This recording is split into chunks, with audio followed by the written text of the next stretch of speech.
זה בסדר?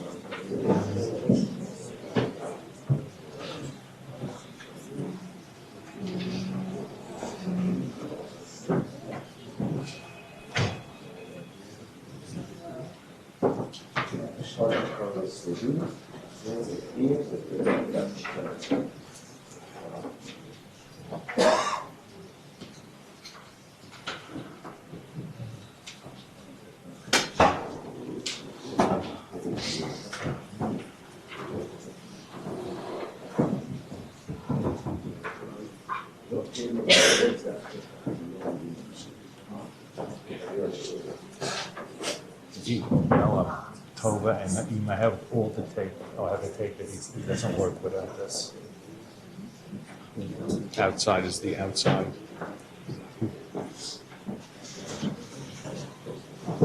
What? I can't hear you. They don't want to do it? I don't come with us. Whatever they want to do.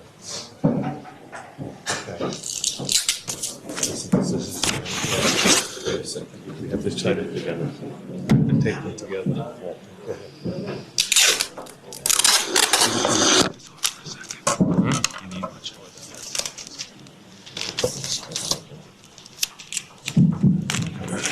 Don't cover the control. Can you shut the other one off? Don't cover the control. You need much more. This is gonna fall. I'm holding this.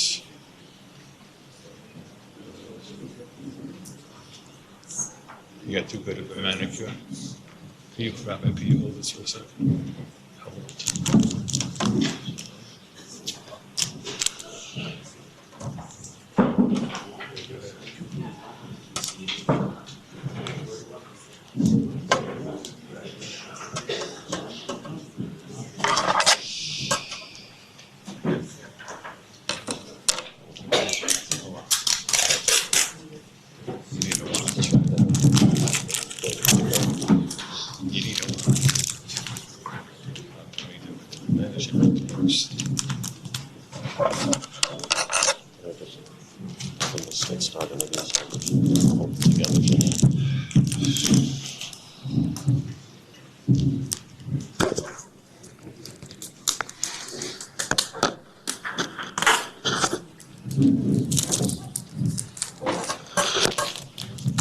Just remind everyone to please turn on your cell phones.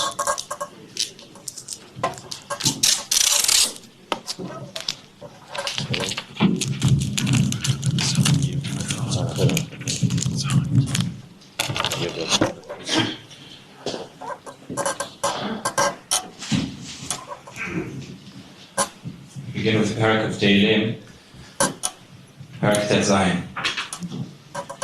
נכתב לדוד, שמעני אל כי חסיתי בך, אמרת לאדוני, אדוני אתה, תורתי באה עליך. הקדושים אשר בארץ המה, ואדירי כל חפצי בם. ירבו על שפתם אחר מהלו, בא להסיח נזקיהם מדם, ובא לישא את שמותם על שפתיי. אדוני מנת חלקי וחוסי, אתה תומך גורלי. חבלים נפלו לי בנעימים, אף נחלת שפרה עליי. אברך את אדוני אשר יצאני, אף לילות יסרוני חיליותיי. שיביתי אדוני לנגדי תמיד, כי ממיני בא למות.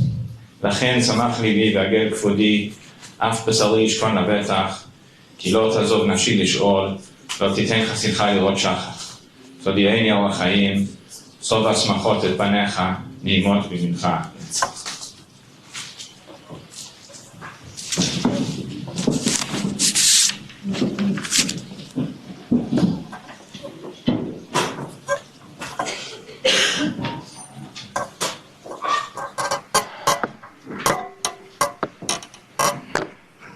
The Gemara in Bava Batra tells us, to היום, שנפטר אברהם אבינו מן העולם. On the very day that Abraham Avinu died, עמדו כל גדולי אומות העולם בשורה. The leaders of the nations came together in mourning. ואמרו, אוי לו לעולם שעבד מנהיגו, ואוי לה לספינה שעבד קברניטה. Woe to the world that has lost its leader. Woe to the ship that has lost its captain. And the commentaries ask, why does the Gemara stress on that day, Be'oto hayom? Why stress that it was immediate? The answer is because often the depth of loss becomes clear only later. After time, when we turn to our teacher for guidance and discover that he's no longer there. When we are faced with a dilemma and we find we have no mentor to turn to.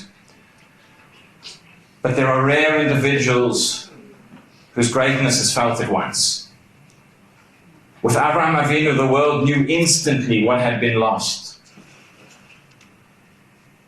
Today we stand in that same state of shock and grief. We are bereft. The loss of our dear teacher, mentor, Rabbi Berel Wein,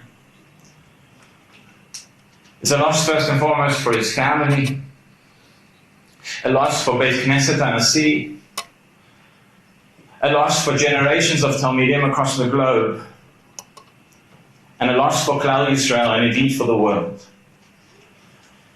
It is a daunting task to stand here and offer words of hesped for a man who was for so many a Rabbi, a leader, a spiritual guide. Only this past week, a colleague of mine faced with a very difficult, challenging life decision called me up. He said, can I meet with Rabbi Wein to ask his advice? Such was the instinctive recognition that we all had of his wisdom and his clarity. His erudition left us uplifted, left us inspired, left us breathless after every shir and every drasha, the last of which was delivered from this very spot just a few weeks ago. We all know that Rabbi Wein was a man of few words, but every word was measured and was chosen with golden precision. And so in characteristic humility, Rabbi Wein requested that the Espedim be kept short. So we could speak for hours about his life and impact, and surely the time will come to do that. We will honor his request, and for now, I'd like to reflect on just one quality that will remain with us. A few months ago, here at the Shabbat HaGadol Drasha, despite his advanced age, Rabbi Wein began and he said, Harei ani keven 70 shana. He made reference to the fact that for 70 consecutive years he had delivered Shabbat HaGadol Drashot. The last few decades here in the Beit Knesset, before that in America. Who was to know that that would be his last? Those drashot and Shabbat Shuvah and Shabbat HaGadol were legendary. The shul was packed. The atmosphere was electric. People from all over Jerusalem came crowding in to hear, to be inspired. And I still recall the very first Shabbat Shuvah drasha that I was privileged to hear 3 years ago when I joined the shul. The theme that day that Rabbi Wein spoke about was royalty. He spoke about what it means to be a royal nation. He spoke about the dignity, the responsibility and the calling that it bestows upon us. And the Gemara Gittin declares, Man Malchei Rabbanan, who were the true royalty, the rabbis, the sages. That was Rabbi Wein. To sit in his presence was to sit in the presence of royalty, to feel the majesty of Torah, his courage to speak the truth, his mastery of expression, his depth of insight, his dignity. All of these were awe-inspiring and all too rare in our world today. And even in recent months, as the body weakened, he never relinquished his royal bearing of Torah. About a year ago, when he traveled to America to be with his family for 90th birthday. He told me before he left, he said, the spirit is willing, but the flesh is weak. In the end, the flesh gave way, as it does for all mortals. But his spirit of Torah, of truth, remains strong. And that spirit remains a guiding light for us all. Not by coincidence, Rabbi Wein called this foundation the Destiny Foundation. In every shiur and every speech, he imbued within us a sense of destiny. He taught us to ignore the noise, to see the bigger picture, to recognize our place in Jewish history, in the Jewish story, and in Jewish destiny. I'll conclude on a personal note. The privilege of sharing this podium with Rabbi Wein has been the honor of a lifetime. The sight of my children sitting beside him ensures a memory that we will cherish forever. The warmth and the graciousness with which he welcomed me, a young rabbi, entering a community confronted with impossible shoes to fill, is something that I will appreciate and I will never forget. Bilah hamavet lanetzach, macha Hashem Elokim dima me'al kol panim, v'chupat amo yasir ma'al kol haaretz, Hashem diber. תהי נשמתו צרורה בצור החיים. יהי זכרו, the memory of our teacher, Moreno of Berel Wein, זכרו לעד. I'd like to call upon Mayor Goldwicht to be very spirit. Huh? That one's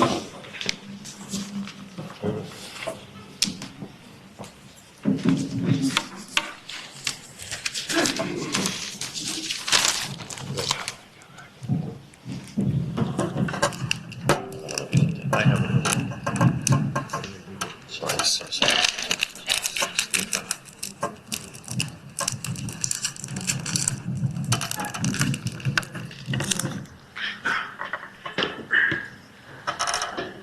חז"ל מלמדים אותנו, תלמיד חכם שמת, מי ייתן לנו תמורתו, מי ייתן לנו חליפתו. בכל דור ודור ישנם גדולים, כל אחד בגדלות המיוחדת שלו, אבל ישנם אנשים שאין להם תמורה, כפי שנאמר, מי ייתן לנו תמורתו. אחד מהם, רבינו הגדול, ברל ויין זכר צדיק לברוכה, זכתה משפחתנו, כל ילדינו, נכדינו בשנים האחרונות, כמעט כל שבת שהרב זצ"ל היה בביתנו, וזיכה את משפחתנו בקרבה מאוד מאוד מיוחדת. הרגשנו כל פעם מחדש את דברי חז"ל, כל הנוטל עצה מן הזקנים אינו נכשל. זקן זה לא גיל, זקן זה שקנה חוכמה. ראינו, הרגשנו שכל עצה, כל הדרכה, יש בה חיבור של תורה, של יראת השם, של אהבת הבריות. כל כך אהב גם את לשון הקודש, שנדבר איתו תמיד. כל חייו של הרב זצ"ל היה בהם חיבור של עולמות, חיבור של דורות. הרב היה מחובר לכלל ישראל על כל גווניו, היה מחובר לגדולי הדור הקודם ושלפני כן, לגדולי הדור שלנו ואת כל אלפי תלמידיו ושומעי לקחו, חיבר תמיד למסורה, לשרשרת הדורות. אוי רבי, כמה אפשר לומר וכמה זה מתאים במשפט, בפסוק אחד, לקפל את כל המהות של הרב זצ"ל. זכור ימות עולם, בינו שנות דור ודור, של אביך ויגדך, זקניך ויאמרו לך. כל שיעור, כל אמירה, כל עצה, הכל בא מתוך ראייה של חיבור הדורות, של לשמור על המסורה. גם בשנים האחרונות שהראייה חדשה, אבל ראיית הלב, ראיית המוח, הגיעה למרחקים עצומים, שאפשר היה לראות איך כל דיבור מקפל בתוכו את שרשרת הדורות, את המסורה לגדולי ישראל, על כל גווניהם, על כולם. כמה קשה להיכנס כאן לבית כנסת הנשיא ולא לראות את הדרו, את זיוו של הרב זצ"ל. הגמרא אומרת בערכין על רבי פרידה, שהיה מלמד את תלמידיו, היה אומר להם, יבוא טוב וייתן טוב על ידי טוב לטובים. יבוא טוב, הקדוש ברוך הוא, טוב השם לכל, וייתן טוב, כי לקח טוב נתתי לכם, תורה. על ידי טוב, משה רבנו, ותפתח ותראה כי טוב, לטובים, היטיב השם לטובים. ומיד היה ממשיך ואומר, יבוא זה כלי וענווהו, וייתן זאת התורה. על ידי זה משה האיש, לעם זו יצרתי. מה רצה בו רבי פרידה? רבי פרידה רצה לומר, קיפל באמירתו את כל חייו של הרב זצ"ל. אם תורה זה רק טוב, טוב זה עולם שכולו טוב, זה עולם הבא. תורה לפני שזה טוב זה עולם הזה. אין עולם הזה בלי תורה, אין. לחבר את הכל לתורה, לחבר את הכל למסורה, עד סוף חייו של הרב זצ"ל. כמה ימים לפני מותו, בקושי הגדול, פתאום הזיז את ידו, לחץ אותה, את ידי.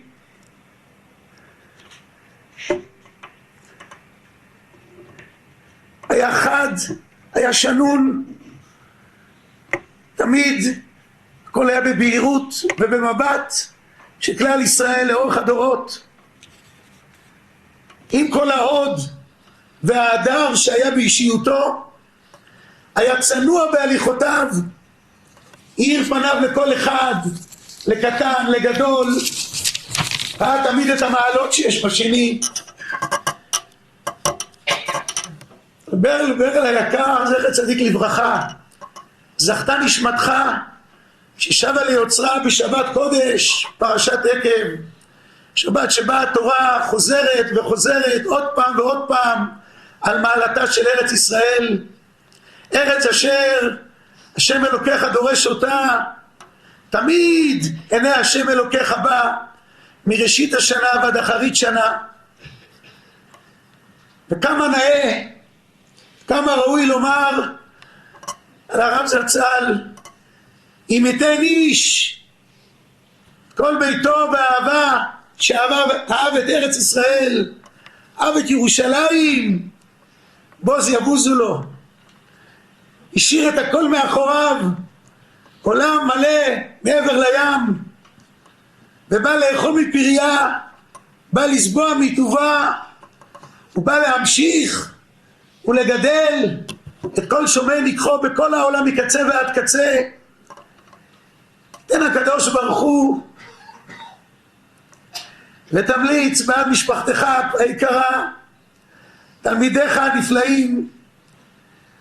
זכות גדולה זכינו כמעט מדי שבת בשבתו לשבת עם הרב, לשמוע הנהגות של גדולי עולם, כל הסוגים, רבו הגדול רב חיים חייזוויל זכר צדיק לברכה, אסת מרוב, הרבי פונוביץ', רב אהרון קוטלר, גדולי ארץ ישראל.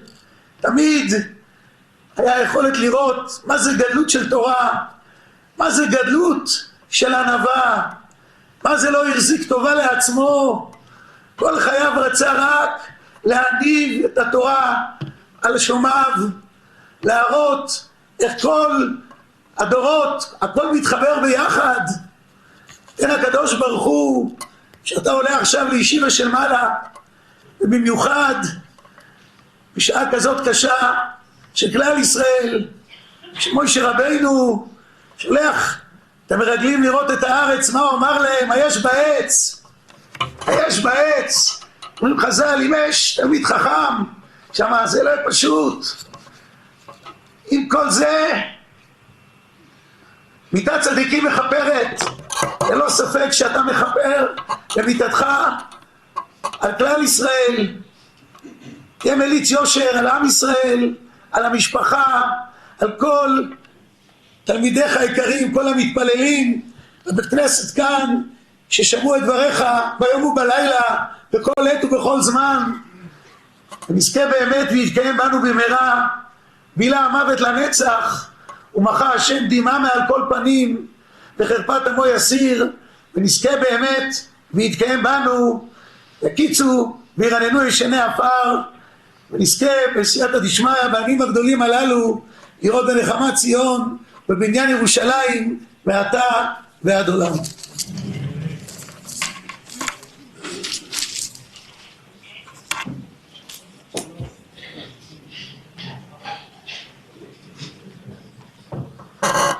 Rabbi Wein's son, Rabbi Wein.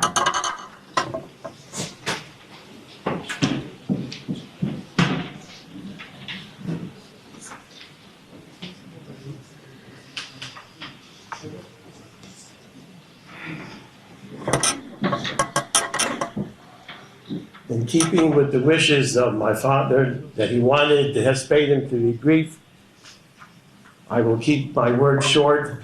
I just want to bring out 2 points that we all can gain from, that we saw in my father over his life. The Pasuk says in Mishlei, "V'soyras chesed al v'shayla." So the Medrash says, "Omer Rebbe Lozer, v'chi yesh Torah shel chesed v'Torah she'ein shel chesed." The Torah is described here in the Pasuk as being a Torah's chesed. So Rebbe Lozer is asking, is there another Torah? Well, there's a Torah, and the Torah shel chesed. Why does it use the word chesed here?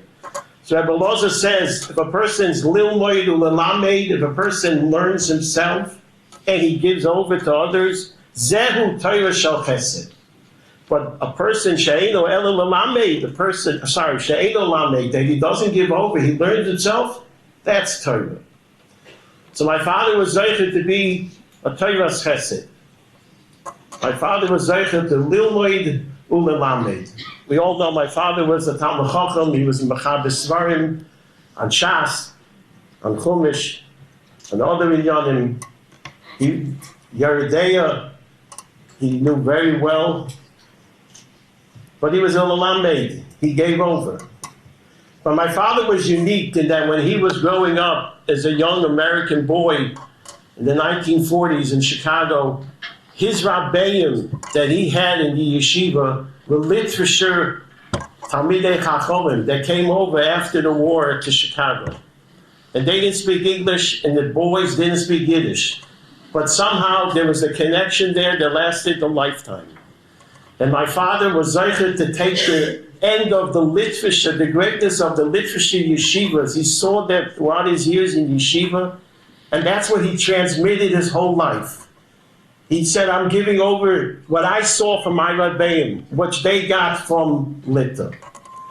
In every position that my father was in, he was in 3 positions in Miami, and then in Muncie, and now lately here in Eretz Yisrael. So besides being a Rav, he was always a Rebbe in a Masifta, in the yeshiva. When he moved to Miami Beach, he went to be a Rav. But Reb Sender Gross, Zichrono Livracha, who was the principal of the Hebrew Academy of the school in Miami, said to him, I need your help. I have a fledgling Masifta here that we're trying to start. I need you to come and be a Rebbe here in the Masifta. My father went day in, and he was a Rebbe. And the kesher and the influence that he had on those Talmidim, which is already 60 years, was impactful for their lives, changed their lives.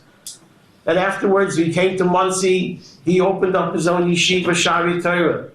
And there must have been thousands of boys in this 20 years that he was there in the yeshiva. So the high school and the Beis Medrash, steady influence. Many of them are here. And he influenced them day in and day out. It wasn't only in the shir. It wasn't only in giving over. It was the weekly chumash, Dvar Torah. It was the daily Mussar Shmuas. He brought them into how to look at things, how to look at life, how to look at things as a Ben Torah. And of course, when he came here to Yerushalayim, so my father, besides being here in the shul, was also for years a Rebbe in Or Sameach. He always felt that he was a Rebbe as well. He was giving, constantly giving over. And of course, as being a Rav in a shul, it was always Lilamed. We have people in Monsey here in the audience. A typical Shabbos in Monsey for my father meant that Friday night in his home, he gave 2 separate Navi Shirim that people came. Shabbos morning before davening, there was a Shir in Mishnah Berurah.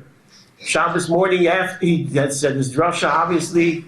Shabbos morning after davening, there was a limud and Rambam, and the limud and Rambam was set. There was many times that there was a Simcha shul, and there was a big kiddush that was about to happen, and the smell of the shul permeated the shul.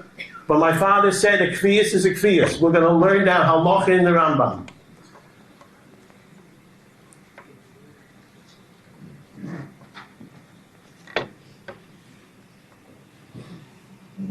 And of course, here in Eretz Yisrael, besides giving his drashas, how many years has he been giving Pirkei Avos Shabbos afternoon, a shir?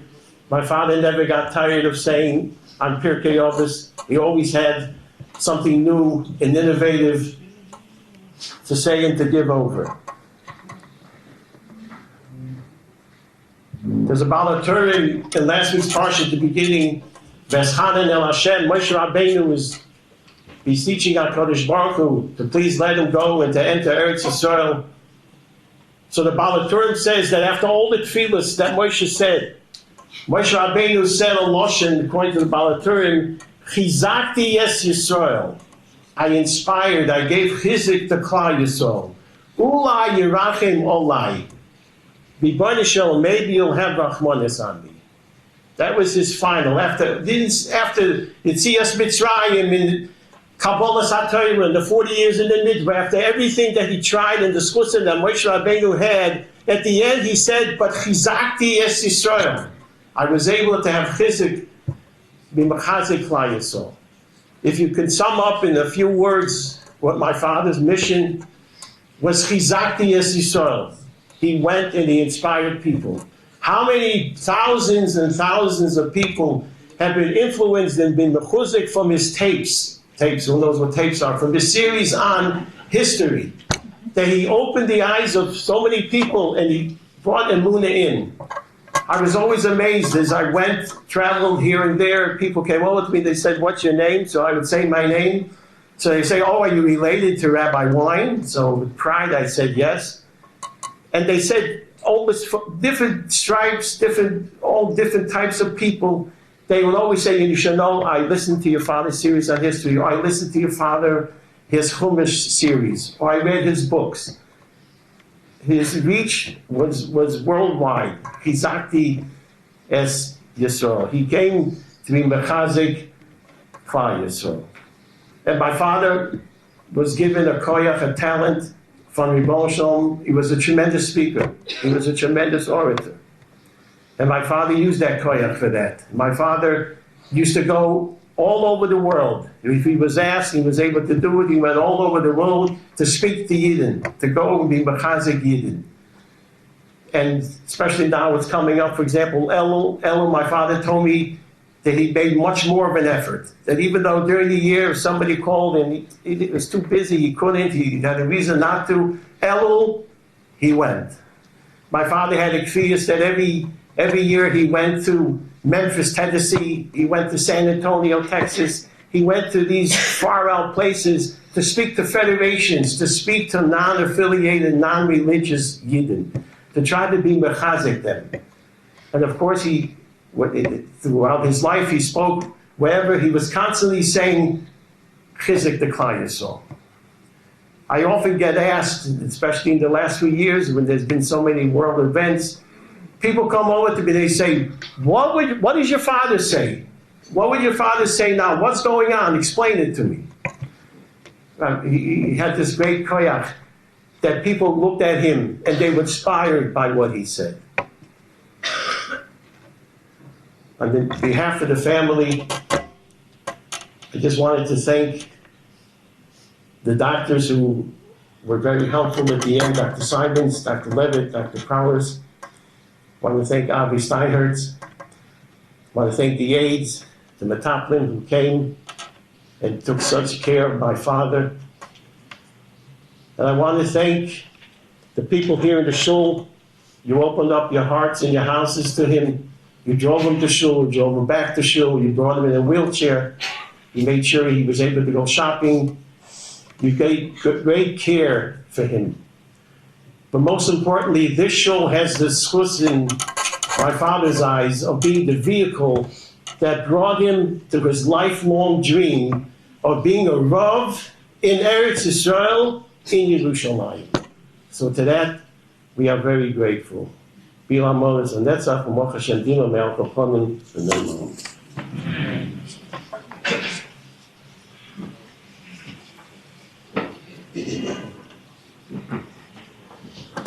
Rav Dan Segar.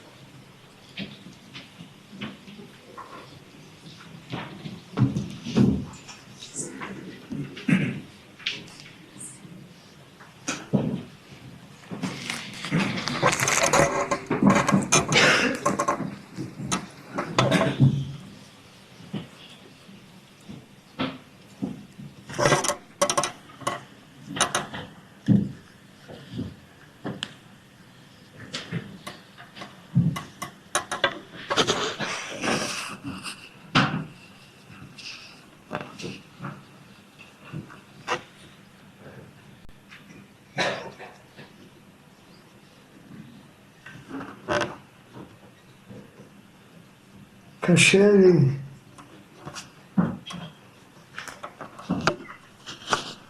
להספיד את הרב.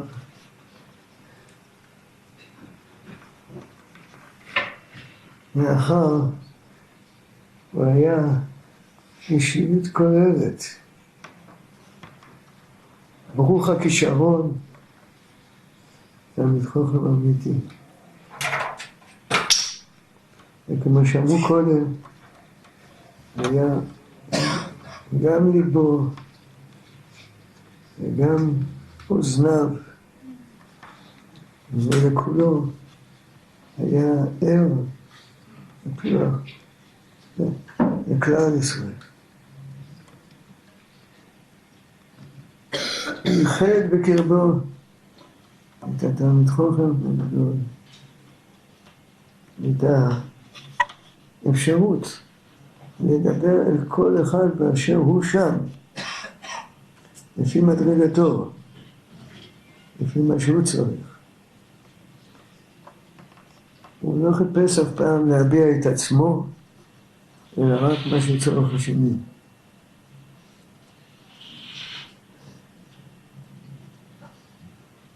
מצטיין מאוד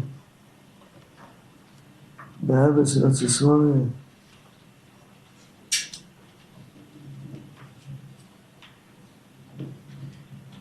ובצירותו אפילו, הוא דיבר שהוא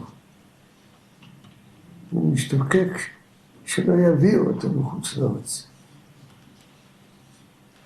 אלא שהוא יהיה פה. לכן באמת יתקיים כבר.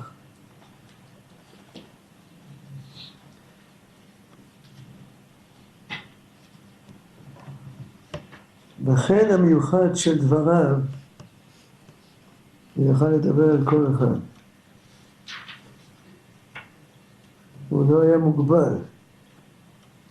יש שיכולים לדבר לכאלה, שכאלה. אבל הוא יכל לדבר על כולם, הוא עשה את זה, וקיים את זה.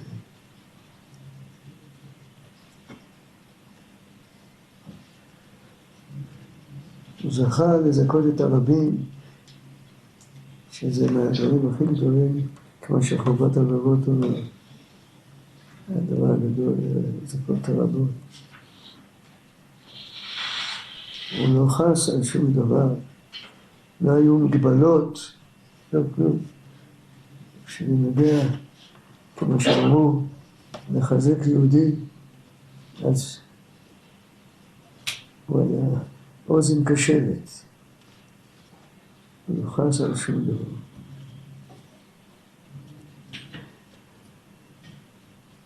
בד בבד, הוא לא הזניח את הטיפוח האישי שלו. כשהיו נפגשים איתו והיה מדבר, היו רואים איך שהוא עלה והתעלה.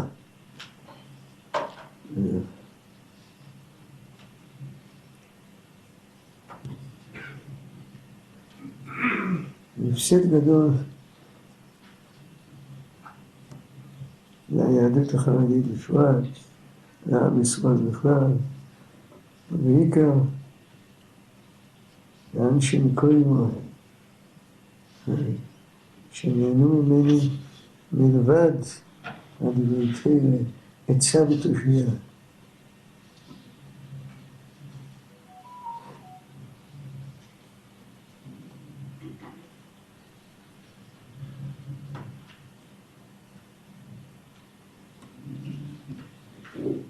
אין לנו לבקש שהקדוש ברוך הוא יעזור ויגיע למקום האמיתי ויהיה מציאו שבאדם ישראל שצריכים כל כך הרבה סייעתא דשמיא כעת.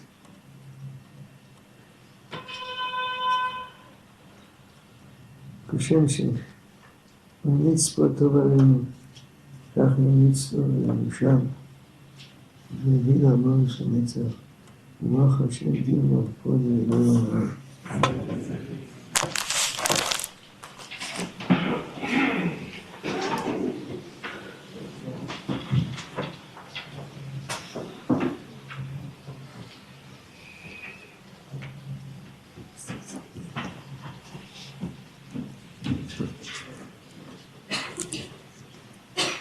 Rabbi Israel Gettinger, son-in-law of Rabbi Wein.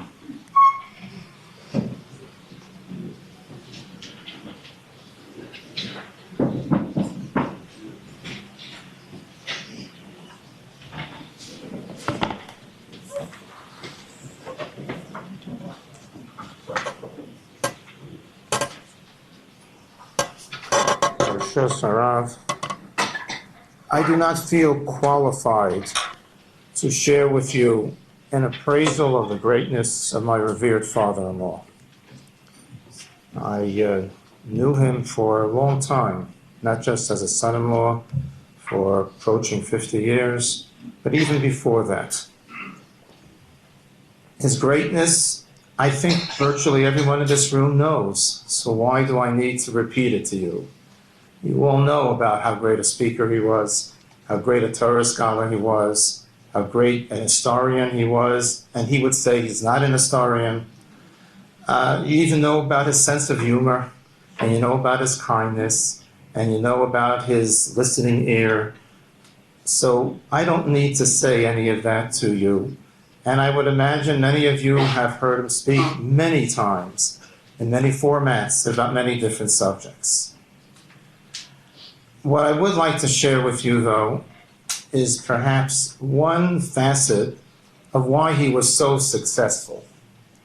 After all, he spoke to such a wide range of audiences, and that he was very unique. In two ways, he was very unique. First of all, I don't know how many speakers there are amongst the Jewish people, certainly as Orthodox rabbis, who have reached so many people. I tried to make a calculation, and it's well over 1 million, and maybe in the millions. It's hard to know because when somebody buys one of his svarim and takes it home, how many people in that home will be reading it?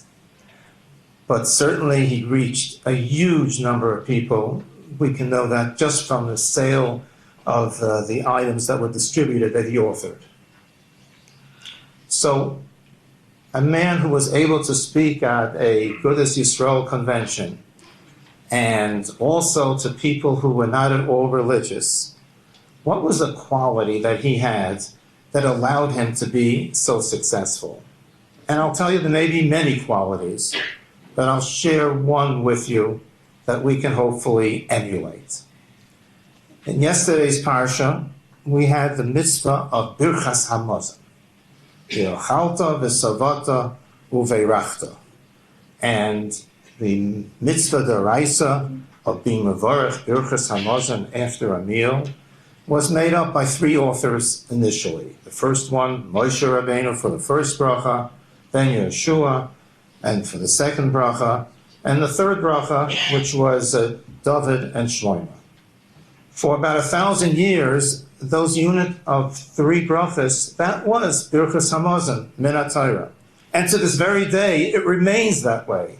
In fact, there's an amen after the third bracha to indicate that there's a separation there between the brachas that are Min HaTorah and then the fourth bracha, which is Midrabanan.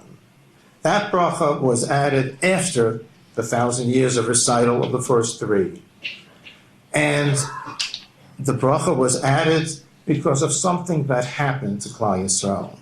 After the fall of the revolt of Bar Kochba and the decimation and tragic murdering of so many Jews, a huge number of Jews, and they have been well over 1 million Jews, the fall of the city of Beitar, the Roman ruler prohibited the Jewish people from burying all those that were lying in the field dead. In the Medrash Eicha, it even says that they took those Jewish bodies, stacked them to make a fence around the farming lands.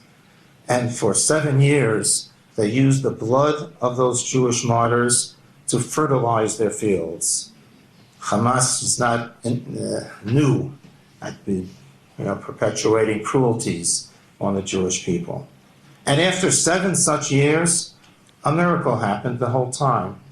The bodies did not decompose. Remarkable thing in spite of heat. And then they were also given permission by the next ruler to bury those bodies. And so Hatoiv is for the very fact that they didn't decompose. And Vahametiv is that they were given permission to bury the bodies. And that's what that fourth bracha in Birchas Hamazon is for. We should question the placement of that bracha. Why was that bracha put in Birchas Hamazon? You want to add a bracha? What does it have to do with benching after a meal? And we understand you want to acknowledge the kindness of HaKadosh Baruch Hu in spite of all the terrible atrocities being committed to the Jewish people. It's wonderful. It's a wonderful perspective. What does it have to do with eating a meal and benching? And in fact, it could have been added into the Amidah, into the Shemona Esrei. The Shemona Esrei was originally only 18 brachas, and then they added a bracha, V'lam Oshinam.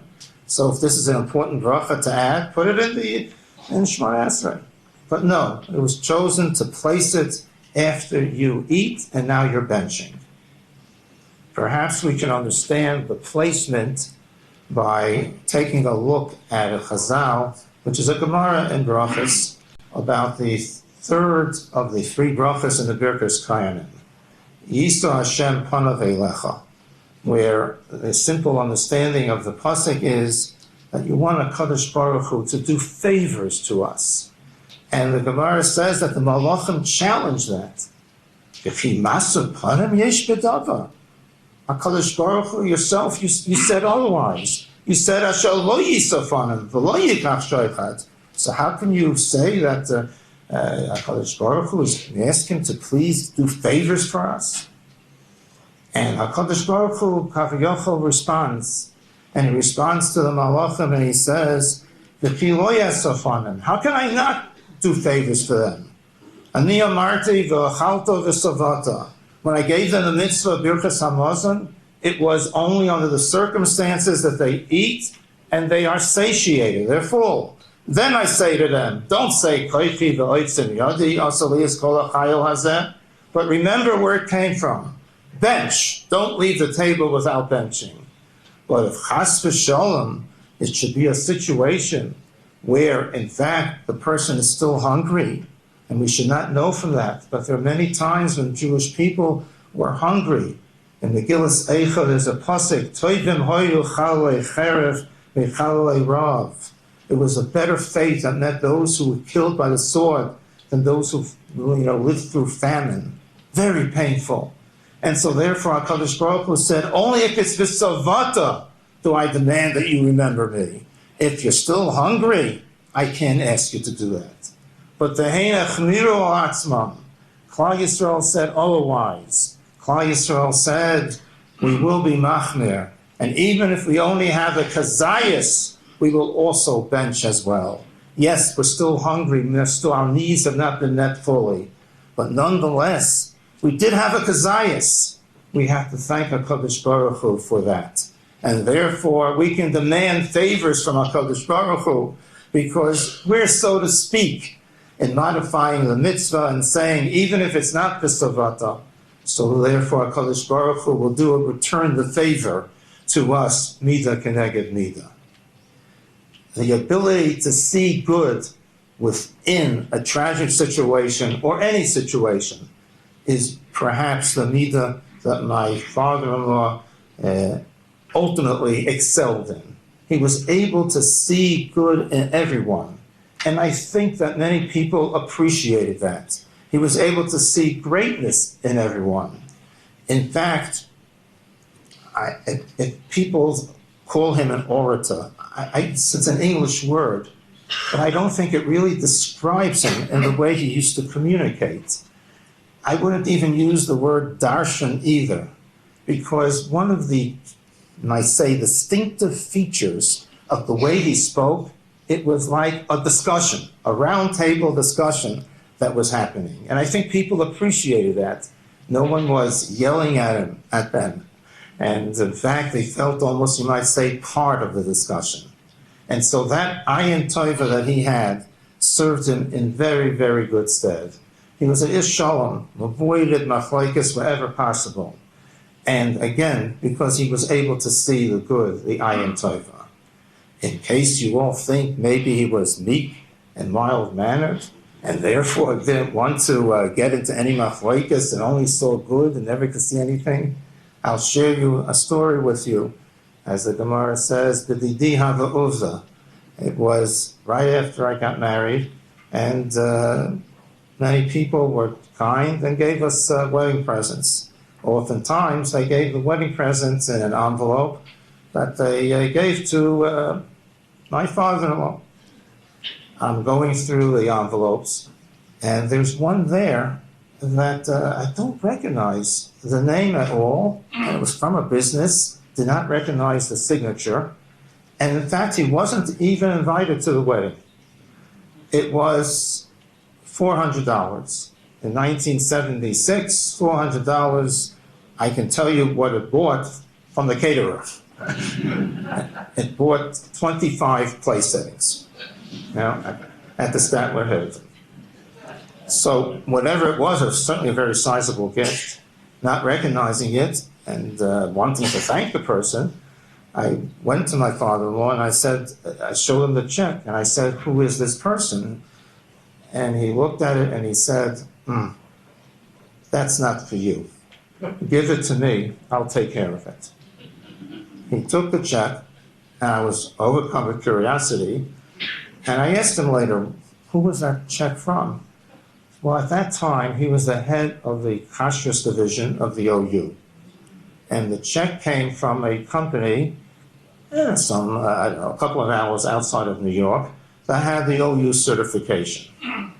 And they presented that check, and my revered father-in-law said to the owners, "You know that our relationship doesn't really allow for that kind of gift, in that kind of form." And the people understood what he meant by that. And they said, "Oh, yes, you're right, it was tasteless. We'll get something for their home instead." I never got anything.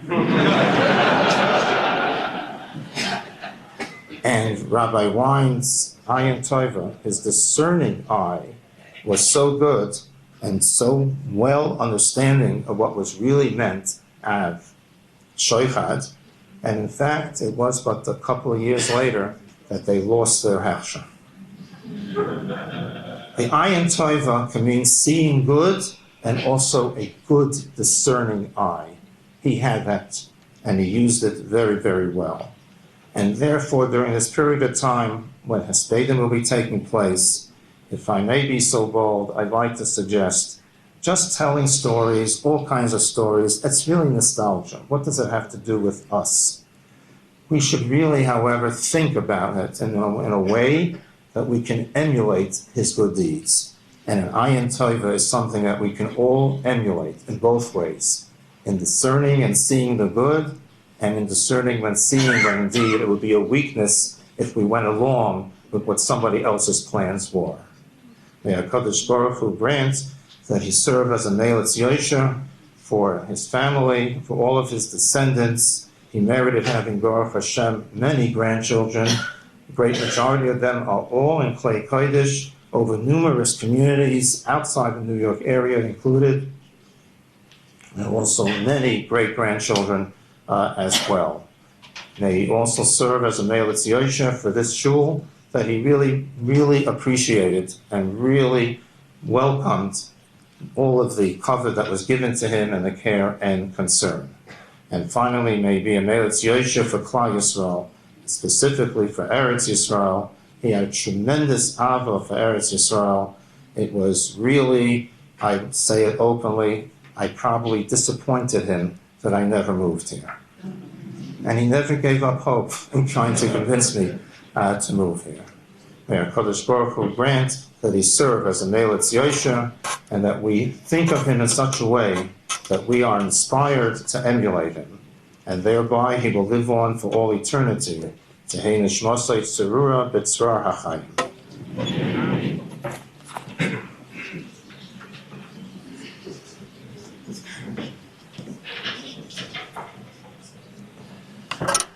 Rabbi Yonah Gewurz, son-in-law of Rabbi Wein.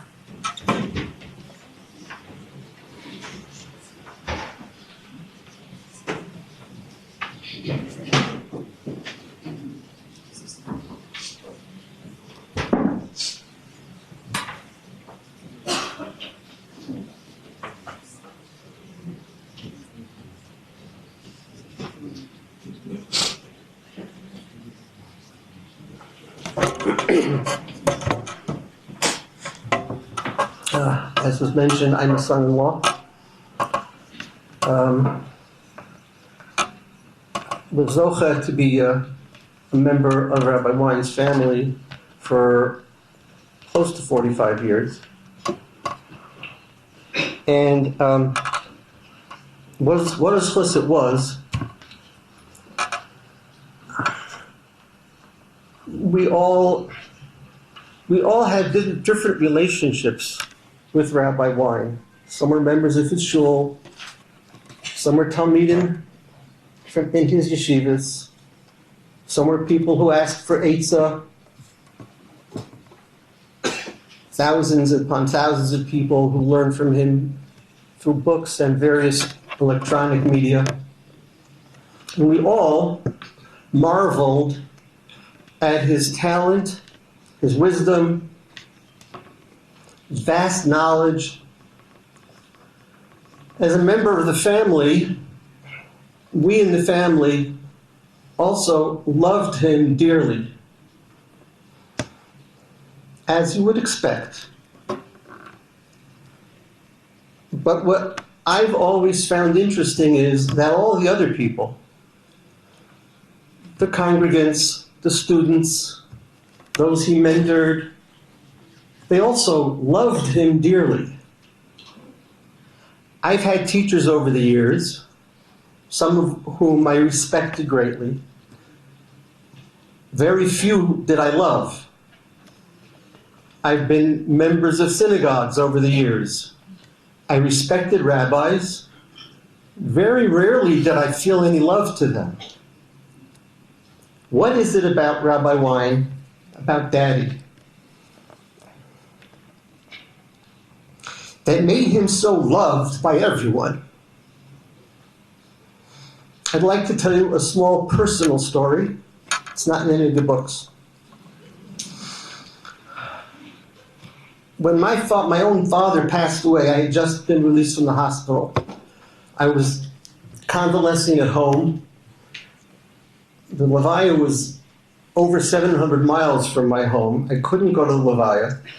I couldn't sit Shiva with my brothers. So I sat Shiva at my home in South Bend, Indiana. And people came to pay Shiva calls. A few of them remembered him from his visits when he was younger. My father was a wonderful Baal Tefillah, and that's what they remembered about him. Most of the people who came didn't know him at all. So the Shiva was kind of cold. People were nice, they did their best, but there's really no connection. And in all honesty, I didn't feel like a mourner. I was going through the steps. I was physically weak, and I didn't really have anybody there except my wonderful wife, who knew my father. I think my youngest daughter was at home. She also. I think it was on the third day of Shiva, Rabbi Wein, Daddy called me from Israel, and all he said was, "Yonah, your father was a good man. He was such a good man." And then I cried. I'm not sure, but I think he cried with me. It sounded like it. And then the Shiva was meaningful. Then I mourned, I cried, and I was able to, over time, achieve the Chama that the Ribbono Shel Olam grants us. I think I know why Rabbi Wein was loved by so many people. He was a good man. He was such a good man.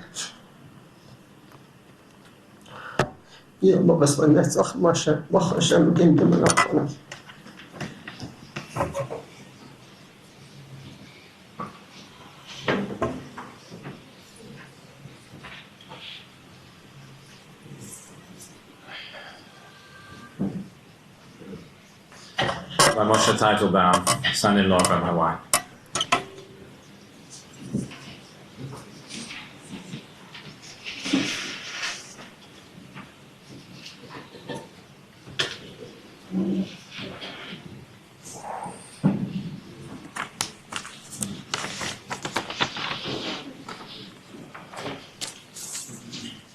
My beloved father-in-law had many, many successes, many great global achievements, but his children were a blessing and his greatest achievement, his greatest success.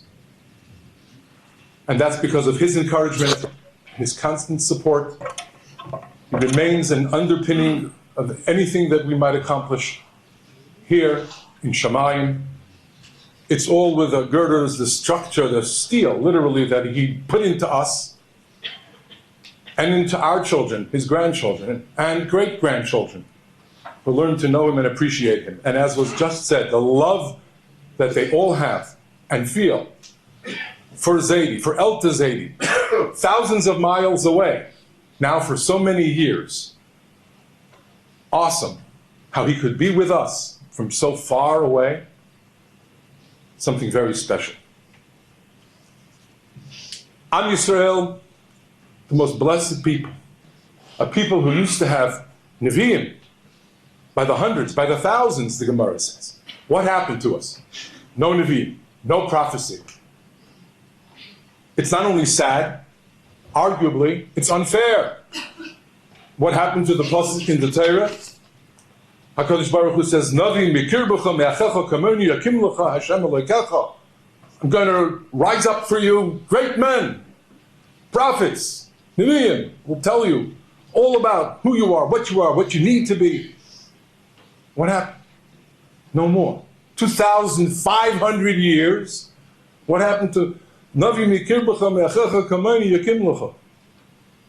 So classically the answer is because the last two words of the pasuk read, Elov tishma'un, and you should listen to him.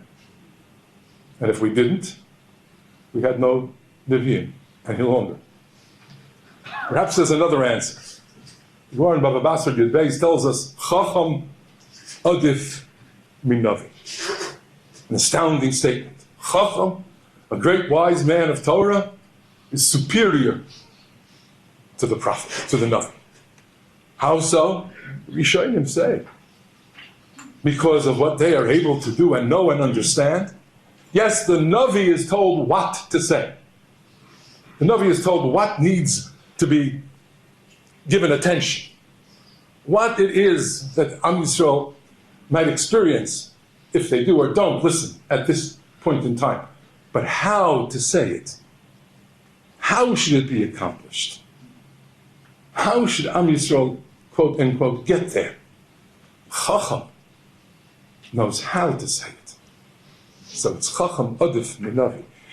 We've been saying the pasuk Bila Novis Lanetzach, and the pasuk concludes V'cherpas Amo Yosir Me'al Kol Haaretz Ki Hashem Diber.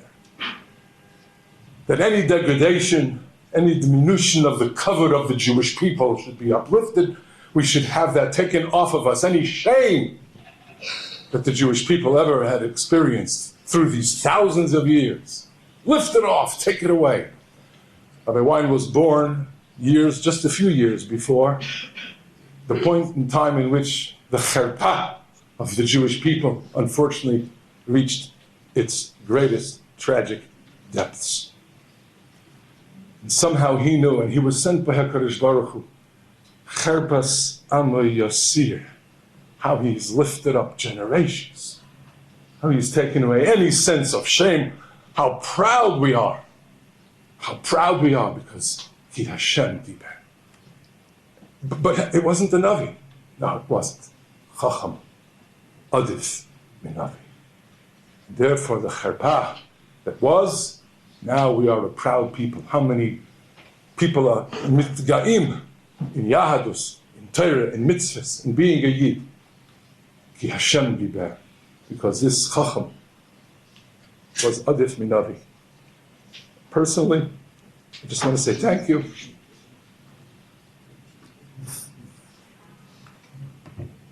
Because you were a father to me, and circumstantially for more years than my father.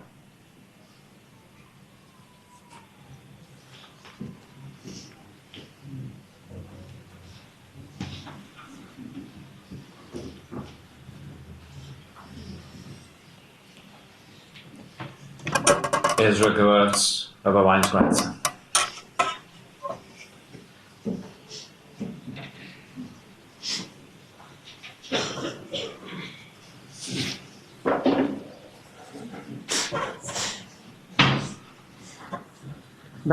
About 15 years ago, I was visiting my grandfather for Shabbos, and I was eating the Suda with him. And I was with my cousin, Yitzchak Gettinger, and the conversation at the table went from topic to topic, and it ended up that they were comparing the 17th century philosophers. And they were going back and forth, and I was very busy focusing on my chant. And then one of them mentioned Hobbes, and I perked up, and I said, "Oh, Hobbes, I know, that's Calvin's pet tiger." And my grandfather looked at me lovingly, and he said, "Whose grandson are you?"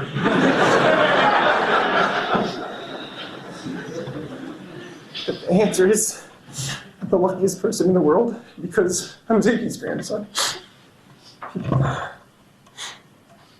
People often ask me, what's it like to grow up as the grandson of Rabbi Wein? There's no easy answer to such a question, but in short, it's an amazing zchus. It's something that I'm so thankful for literally every single day, that I grew up as a grandson of Ziggy. When I was young, I was always proud. Wherever I went, I knew that I was the most important person in the room because my grandfather was Rabbi Wein. So it filled me with pride. As I matured, I realized that it was more than just that he was my grandfather. It's what he represented, the family who he came from, the world he came from. I'm not just a grandson of a great person. I'm a great-grandson of a great person. I'm a grandson of a great people, of a great nation, of a great world. And then I matured even more, and I realized that it was so much more than that. Zaidi gave us so much. When we were young, Zaidi spoiled us, like any good grandfather. Zaidi brought me to Eretz Yisrael for Pesach when I was in 5th grade, and then in 6th grade, and then again in 7th grade. 3 years in a row I came to Eretz Yisrael for Pesach. Got to spend time with Zaidi. Zaidi used to buy us birthday presents and Hanukkah presents. I always remembered that my birthday is right around Hanukkah, so I always got 2 presents at the same time. That was a special memory. But then, as I matured, I realized that what Zaidi gave us was so much more than trips to Eretz Yisrael, and it was so much more than birthday presents and Hanukkah presents. Zaidi made me into who I am. What I am right now is, my identity is I'm a grandson of Zaidi. The way I see the world, the way I understand things, the way I communicate with people, it's all from Zaidi. Everything is from Zaidi. Zaidi never pressured us, other than expecting us to know the difference between Habs and Lak and their partners. Zaidi never pressured, he never pushed, he never, ever said anything negative, he was never disappointed, but he watched us with pride. He used to come over when we were younger, he'd come to our house and he'd sit down on the couch with an 800-page thick book on the Civil War, and he'd read it for about an hour, and then he'd close the book and he'd watch us play, sitting on the floor playing Legos. One time I looked up at him and I said, Zaidi, you didn't read that book? And he said, yes, I did. I said, you don't know what it says in there. He said, try me. So I didn't, but he did. He wasn't just proud of watching us play Lego on the floor. He was proud as I grew. He was proud of me in yeshiva. He was proud of me when I became a Rabbi. He was proud of me when I spoke to him. When I called him last time I spoke to Zaidi, it was 2 weeks ago, my oldest son, Anton, that Zaidi bought for him. And I called Zaidi and I thanked him. And Zaidi said, and his voice was very weak, but he said, Ezra, have nachas from Zevi, that's my son. He'll be good, he'll be great, he'll make Klal Yisrael proud. That's how Zaidi saw things. That's what he taught us. My perspective on life, what's important, what are we trying to do, where do we come from, where are we going? It all came from Zaidi. I'll close with when I left the house on this past Wednesday morning, last minute, got a ticket, left to the airport. So I tried to explain to my children where I was going. So I said, Elder Zaidi's very sick and I want to go visit him. So one of my sons said, he said, oh, it's so good. You'll go visit Elder Zaidi and he'll give you a speech that you could say for Zevi's bar mitzvah. So I didn't have the heart to tell him that Zaidi wasn't going to give me a speech to say Zevi's bar mitzvah. But I know that any speech that I ever say is from Zaidi. Thank you, Zaidi.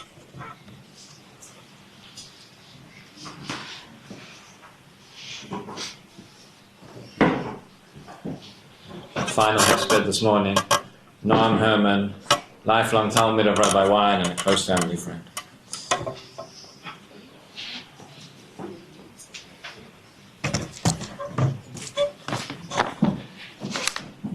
I think I echo the sentiment of much of the Jewish world this morning when I say, Rebbe, you are our lifeline, and now our lifeline is gone. Rebbe, if you were here, you would say, Noam, remember, less is more. There's so much to say, and so much that will be said in the coming days, weeks, and months about one of the great men of our lifetime, but I will do my best to keep my remarks short. Rabbi Wein was fond of telling the story that when his father-in-law, Rabbi Lezer Levine, was leaving Europe to the United States, the Chafetz Chaim told Rabbi Levine, Ret mit Yidden, speak to the Jewish people. And Rabbi Wein would say that is exactly what his father-in-law did. For over 60 years, Rabbi Levine, who was a Rav in Detroit, spoke and taught, first in Yiddish and later to the younger generation in English. I have long felt, and I told this to Sari recently, that in his greatness, the Chafetz Chaim also had in mind Rabbi Levine's future son-in-law, our beloved Rabbi Wein. For over 70 years, Rabbi Wein spoke to the Jewish people, first in Chicago, then in Miami Beach, then in Monsey, in Shari Torah, and in Beis Torah, later here in Yerushalayim at Or Sameach, and of course here at Beit Knesset Hanassi. literally tens of thousands of hours of speeches, divrei Torah, divrei bracha, shiurim on every topic, and of course Jewish history. Rabbi Wein embraced technology to exponentially disseminate his message and teachings via audio tapes, as Rabbi Chaim mentioned, again for those who remember, later CDs, DVDs, Israeli television for those who remember, and the internet. In addition, Rabbi Wein produced films and wrote numerous articles and books. One of those books, which Rabbi Wein just completed, will be published over the next month or so. Just last month, at the book launch for Endless Hatred, Rabbi Wein, already not well, came to Ramat Beit Shemesh to speak and sign copies of his book. My in-laws drove Rabbi Wein home that evening and saw the pain that he was in. My mother-in-law remarked to me later that she felt that Rabbi Wein pushed himself that evening, as he did throughout his entire life, because he felt it was his life mission to speak to the Jewish people. For those of us who had the privilege of growing up in Rabbi Wein's shul, Beis Torah in Monsey, there was a special schos. We heard Rabbi Wein speak 6 to 7 times over the course of a regular Shabbos, including a shiur in his home on Shabbos afternoon for young men. I'm not sure that Rabbi Wein ever slept on Shabbos afternoon, but that wasn't what he cared about. He cared about teaching the Jewish people.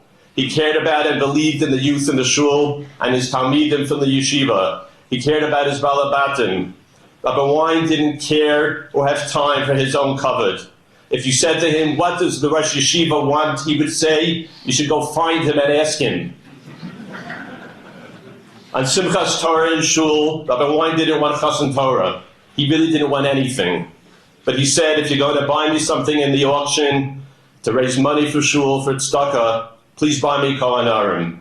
On the day that we celebrate completing the Torah and starting it again, Rabbi Wein wanted to be together with the youth, the future of the Jewish people.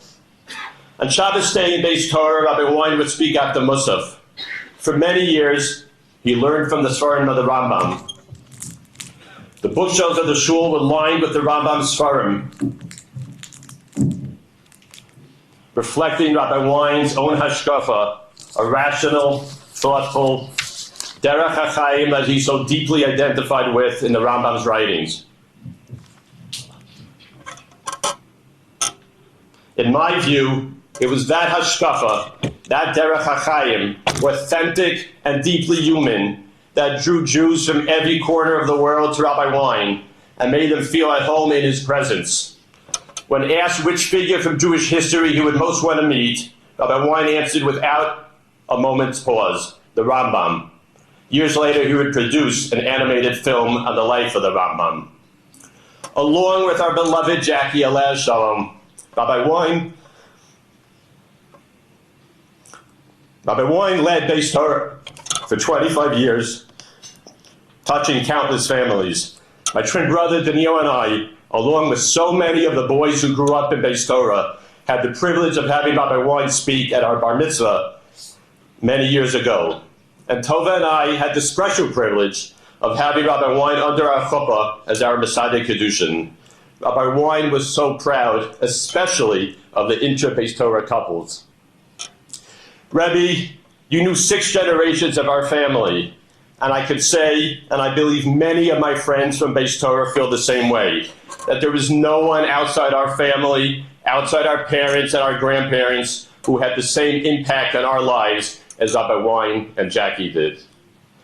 Rabbi Wein was also a beloved Rosh Yeshiva of Yeshiva Sharei Torah in Monsey. This is something that really deserves many chapters on its own, and I'm sure that over the next few days and weeks, during the Shiva and the Shloshim, we'll be hearing from so many of Rabbi Wein's Talmidim, each sharing their own perspective. As Miriam Gediger told me last week, she was in awe of the dedication of her father's Talmidim so many years after leaving yeshiva. She said she had truly experienced the Hamidu Talmidim Harbe. In truth, even after Rabbi Wein left Sharei Torah to move to Eretz Yisrael nearly 30 years ago, he remained in close touch with us. We had frequent meetings with Rabbi Wein over Zoom in recent years, including one not long after Pesach.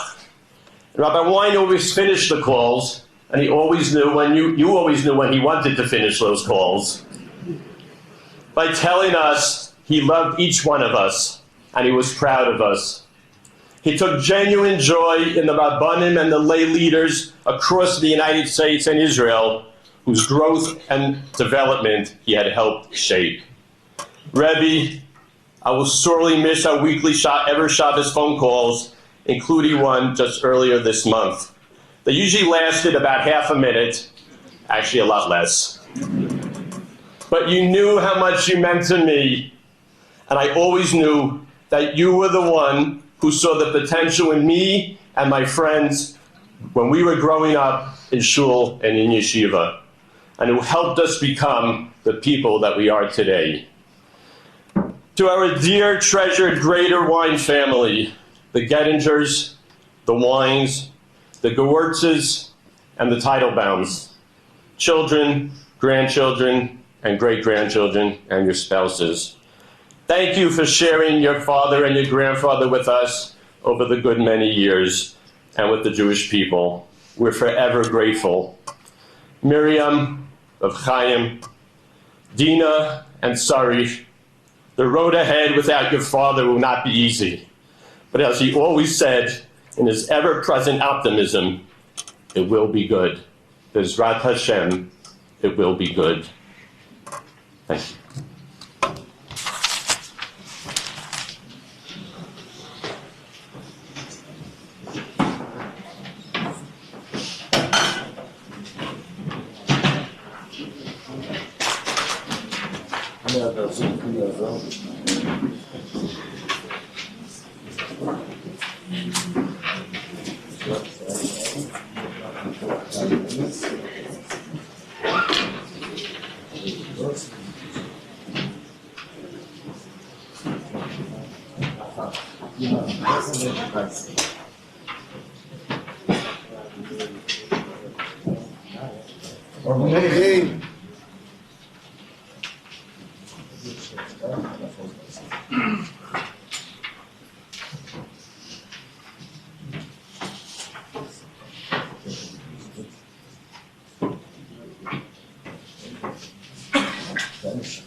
הקו יובל מעלה אלוהינו, תסתכל בשלושות דבורים בין התורה לדברו. גם יין בוסו לא נתנו ילך ולפני הפרוסי לפנים לחשבון, ויין בוסו מתבוסקו לא נתנו ילך ולפני חולים אותו סגליו. ולפני הפרוסי לפנים לחשבון, לפני מלך מלכם לוקחים הקדוש ברוך הוא. עצו אותו מפה לא יכיחון ורחוב לשפוט, אין אמונו ואינו וצדיק ויושרו, גוי לא עצו ורב עליליה, אשר נכו פקוף עשר כל דרכם ליודום, נושא צמיש כבוכו וחפים מעלולו, להגיד כי יושר אדוני, צובי ולעמוד סבוי, אדוני לא שר, אדוני לא תוך, יהי שם אדוני בברוך, והוא רחום יכפר ובן ולא ישפיס, ולא שיבה פוי ולא יוי כל חמוסוי. Berel Yisgadei Shmei Rabo. Amen. Lord, you say, Yami Klapa say, Hayet Reinu Yamei Koinu Chayei Lechol Beis Yisrael. Badolov is man Kariv, Emu Amen.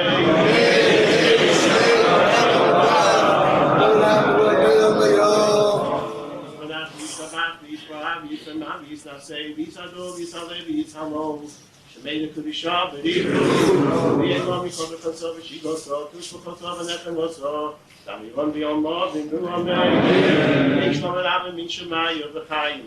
Toveinu B'alko Yisrael, Emu Amen. Teshaloi b'inoi b'al v'yach, Teshaloi b'aleinu, B'alko Yisrael, Emu Amen. הלוויה יוצאת להר הזיתים, דרך כביש יריחו. מי שיש לו בייס ירשום מנחם ירושלים, במילה אחת, מנחם ירושלים, הר הזיתים זה מגיע עד למקום. לפי מנהגי ירושלים, יוצאי חלציו לא מלווים. בנים, בנות, נכדים ונכדות.